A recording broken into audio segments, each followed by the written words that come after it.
प्यारे साथियों, दुख का एहसास कब और क्यों होता है, ये है मूल कारण। What is the reason for feeling sad. मेरे सभी प्यारे साथियों को सुरेंद्र कोहली का जय श्री कृष्णा। साथियों, आज मैं आप सभी को दुख का एहसास कब और क्यों होता है, ये है मूल कारण के बारे में बताऊंगा और इन्हें दूर कैसे करें, इसके बारे में भी आप सभी साथियों को बताऊंगा, जिन्हें आप आसान शब्दों में जान सकते हैं और आसानी से दूर कर सकते हैं। तो पूरी जानकारी के लिए बने रहिए हमारी पूरी वीडियो में। तो प्यारे साथियों, श्री कृष्ण जी की कृपा आप सभी पर बनी रहे। सर्वप्रथम आगे बढ़ने से पहले आप सभी प्यारे साथियों से निवेदन है कि आप सभी प्यारे साथी लोग हमारे डी गीता ज्ञान यूट्यूब चैनल को सब्सक्राइब करके बेल घंटी को टच करके आल पर ज़रूर लगा दीजिए, ताकि हमारी समस्त वीडियो का नोटिफिकेशन आप सभी को हमेशा सबसे पहले मिलती रहे। हमारी वीडियो अगर पसंद आए तो आप इसे शेयर, लाइक, कमेंट कर सकते हैं। प्यारे साथियों, जब शरीर में मन, नेत्र, स्रोत और आत्मा आहत होते हैं तो दुख का एहसास होता है। मन किसी चीज़ की जिज्ञासा करता है और वो चीज़ पूर्ण नहीं होती है तो मन को दुख का एहसास हो जाता है। जब मन दुखी होता है तो शरीर दुखी हो जाता है। शरीर दुखी होता है तो हमारी चेतना दुखी होती है और चेतना का संबंध अंतःकरण के साथ होता है। प्यारे साथियों, श्री कृष्ण जी ने कहा था, दुख एक ऐसा शब्द है जिससे सभी प्राणी दूर भागने की कोशिश करते हैं। दुख 84 लाख योनियों में किसी को भी बर्दाश्त नहीं है। दुख लेना कोई नहीं चाहता है। यह दुख एक मच्छर से लेकर हाथी तक को किसी भी जीव को हो सकता है। दुख शब्द भावना के साथ जुड़ा होता है।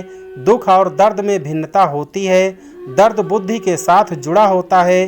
भावना हमेशा मन, नेत्र, स्रोत और आत्मा के साथ जुड़ी होती है। जब शरीर में मन, नेत्र, स्रोत और आत्मा आहत होते हैं तो दुख का एहसास होता है। मन किसी चीज़ की जिज्ञासा करता है और वो चीज़ पूर्ण नहीं होती है तो मन को दुख का एहसास बहुत होता है। जब मन दुखी होता है तो शरीर दुखी हो जाता है। शरीर दुखी होता है तो हमारी चेतना भी दुखी हो जाती है और चेतना का संबंध अंतःकरण के साथ होता है। अंतःकरण में दुख संचित हो जाता है।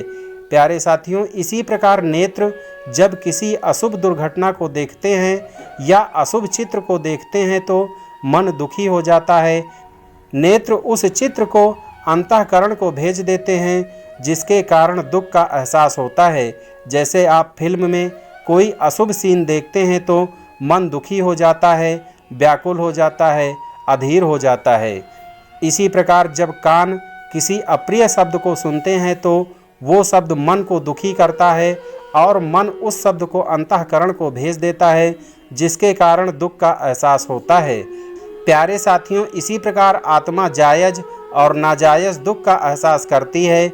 जब आप पवित्र भावों की स्थिति में होते हैं और उस समय आपके ऊपर कोई गलत आरोप लगाता है तो आपकी आत्मा आहत होती है, जिसके कारण दुख का एहसास होता है। प्यारे साथियों, जब 5 इंद्रियां और 5 कर्मेंद्रियों की इच्छाएं पूर्ण नहीं होती हैं तो दुख की उत्पत्ति होती है। दुखों पर नियंत्रण करने के लिए अपनी इच्छाओं का दमन करना सीख लो या उनसे समझौता कर लो तो दुख का एहसास कम हो जाता है। जब दुख का एहसास कम होगा तो शरीर भी निरोगी और स्वस्थ रहेगा हमेशा।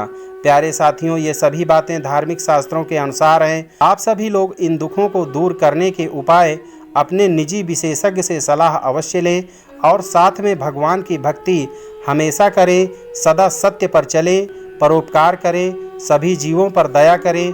आपका दुख जरूर दूर होगा।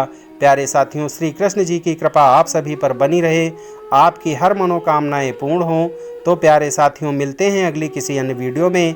तब तक के लिए आप सभी साथियों को सुरेंद्र कोहली का जय श्री कृष्ण।